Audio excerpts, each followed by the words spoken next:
أبناء لما عند مدمنا النعزبا بزلوانا نبرت حزب أو كلمة التسوع أو هاجر هندن بخالق دما بإيكونومي تسرحت تقنة تشاينا أمونغو تركب أو كتشان 4 كيلومتر سكوير تاكل نيمريت صفحات عرفت نهي مارا إنبا زركبيو بزوم إنباتات تخبت نيبوتان هاجر 1774 زخون عدتنيا نكي مصا مع صوا عصو ينيرو እዚኣ ሃገር ንህዝባ ጥራይ ትጭነቕ ብምንባራ ሙሉእ ንሙሉእ ናጻኒ ሕክምና ኣገልግሎት ካብ ምሃብ ሓሊፋ ኣብ ጎዳና ዝሓድር ዋላ ሓደ ጽጉም ሰብ የለን። እቲ ኩነታት ኣዝዩ ዘደንቕ እኳ ተኾነ ኣብዚ ናይ ሎማዓንቲ መደብና ግና ብዛዕባ ናይ ቡታን ሃገር ንዕዘብ እዩ ዝኸውን። ናብዚ ቻናል ሓደሽቲ ዝኾንኩም ሰብስክራይብ ብምግባር ቤተሰብ ኹኑ።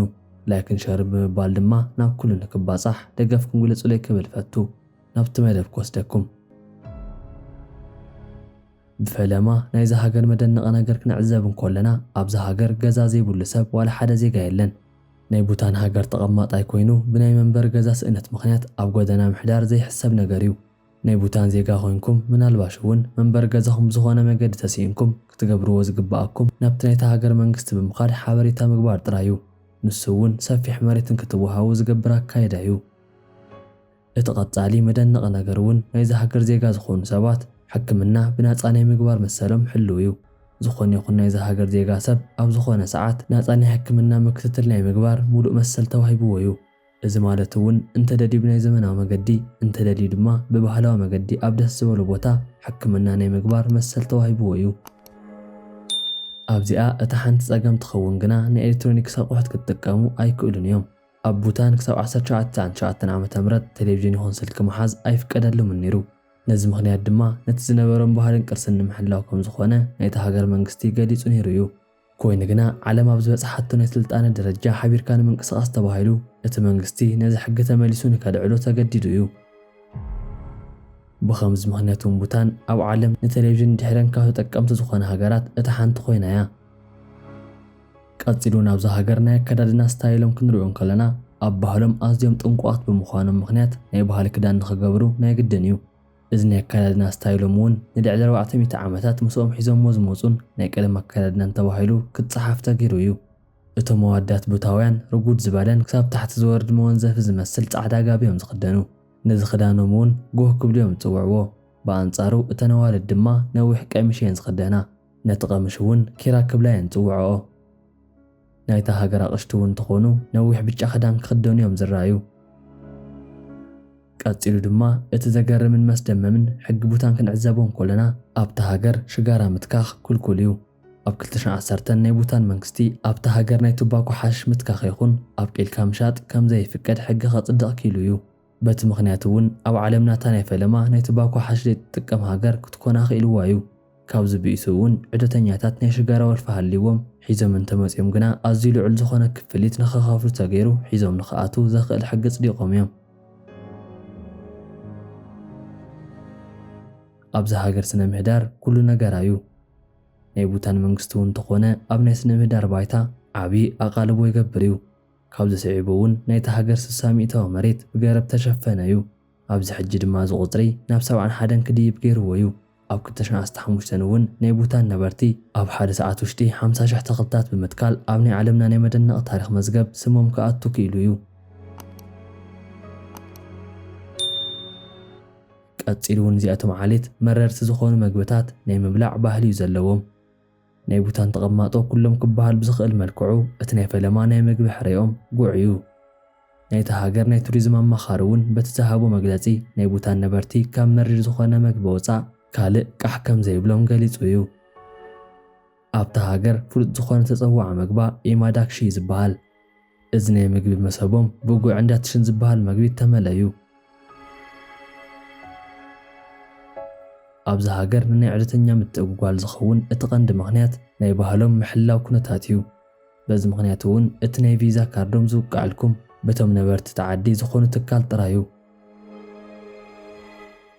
قصيلون نعدت زخون فقاد قدم مركابكم كخفل زغبؤو كل عينت كفليت كتودو ناي قدنيو ازياتهم كفليت دما ناي مقعازي ناي هوتيلن ناي كالوت كمن فيزا عينت زحاوسيو اتزدنق نجار دما نابزي هاجر نمخاد انت حاسبكم انتو حاده نمعالتي كساب $250 كتعاقرو كم زلكم كدرسو عيبلكمن ቀፂሉ ድማ ናይ ቡታን እትመደነቕ ባህሊ ንቐደም ንጓል ዝብል እዩ ኣብ ቡታን ኣዋልድ ዓብ ክብሪ ዝወሃበን ነዚ እውን ከም መረዳእታ ተገይሩ ዝውሰድ ኣብቲ ናይ ቤተሰብ ናይ ውርሲ ስርዓት እዩ እዚ እውን ኣብ ዝኾነ ሰዓት ወለዲ እንተሞይቶም ንዝነበሮም ሃብቲ ኩሉ እታ ናይ ፈለማ ጓሎም ውርሲ ንኽትቅበል ዝግበር እዩ ኣወዳት ግና ናይ ባዕሎም ገንዘብ ንክሰርሑ ጥራይ ዝግበር ነይሩ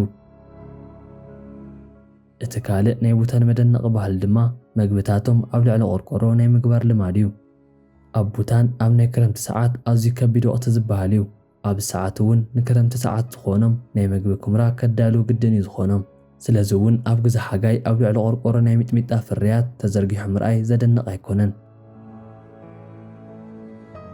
ቀፂሉ ድማ እቲ መስደመም ዝኾነ ሕጊ ቡታን ናይ መዕርፎ ነፈርቲ ስርዓት እዩ ናብ ቡታን ናይ በረራ ፍቃድ ዝረኽቡ ኣዝዮም ልምዲ ንዘለዎም ሰባት ጥራይ እዩ እቲ ምኽንያት እውን ዓብን ናይ ድሕንነት ሓላፍነት ስለ ዝወስዱ እዩ ኣብቲ ሃገር ዝርከብ ብሕታዊ ናይ ፓሮ መዕርፎ ነፈርቲ ዝርከበሉ ኣብ ናይ ሂማልያ እምባታት መንጎ ኣዝዩ ምዕሩግ ኣብ ዝኾነ ቦታ እዩ በቲ መንጎ እምባ ይኹን በቲ ናይ ንፋስ ህቡብላ ዝግበር ገይሩ ክገንሑ ዝኽእሉን ናብ ቡታ በረራ ዘካይዱን ኣብ ዓለምና 8 ሰባት ጥራዮም እዚኦም ፓይለት እውን ኣብ ዓመት ክሳብ 30,000 ዕለተኛታት ዘጓዓዕዙ ሰባት እዮም ቀፂሉ ንሪኦ ድማ ናይ ሓዳር ሕጊ ኣብ ቡታን እዩ ናብ ቡታን ከይድኩም ምልክዕቲ ጓል ስለ ዝረኣኹም ጥራይ ናብ ፍቕሪ ክትኣትዉ የብልኩምን ምኽንያቱ እውን ኣብቲ ሃገር ዘሎ ሕጊ ንናይ ወፃእ ዜጋ ክትምርዖ ፍቑድ ኣይኮነን ካብዚ ቀፂሉ እውን ናይ ሓጎስ ሚኒስተር ብዝብል ኣብ ቡታን ብ2008 ናይ ዜጋ ኣዋሕስ ሓጎስ ንምፍላጥ ብዝብል ተመስሪቱ እዩ በቲ ምኽንያት እውን ኣብ ዓለም እቶም እንኮ ናይ ሓጎስ ሚኒስተር ዘለዎም ኮይኖም ተቐሚጦም እዮም ኣብ 2015 እውን ዜጋታት ክንደይ ናይ ዝኣክል ሕጉሳት እዮም ንምፍላጥ ኢንተርቪው ብምግባር ሓበሬታ ክእክቡ ጀሚሮም እዮም ብኸምዚ መልክዑ እውን እቶም 91% ዝኾኑ ተቐማጦታ ሃገር ሕጉሳት ከም ዝኾኑ ኣሚኖም እዮም ካብዚኣቶም መንጎ ድማ እቶም 43% ኣዝዮም ሕጉሳት እዮም ቀፂሉ እውን ኣብቲ ሃገር ዝርከብ ናይ መንቀሳቐሲ ሓበሬታ ብኢድ ተሳእሉ እዮም ነይሮም ታንፎ እውን ኣብ ዓለም ምንም ዓይነት ናይ መገደልቺ ዘይብላ ብሕታዊት ሃገር እያ ሲዒቡ ድማ ብስእሊ ተመልት ናይ በዓቲ ገዛውቲ ይርከብዋ እዮም ቡታናውያን ገዝኦም ምሕዳስ ኣዝዮም ዝፈትዉ ሰባት እዮም ዋላ እኳ ክንድቲ ዝኣክል ሕጊ ዝበዝሓ ሃገር እንተኾነት እቶም ህዝባ ግና ተኸኣኢሎም ዝነብሩን ሕጉሳትን እዮም ናይቲ ሃገር ጽባቐ እውን ኣዝዩ ዝስሕብን ኣቓልቦኻ ዝሰርቕን እዩ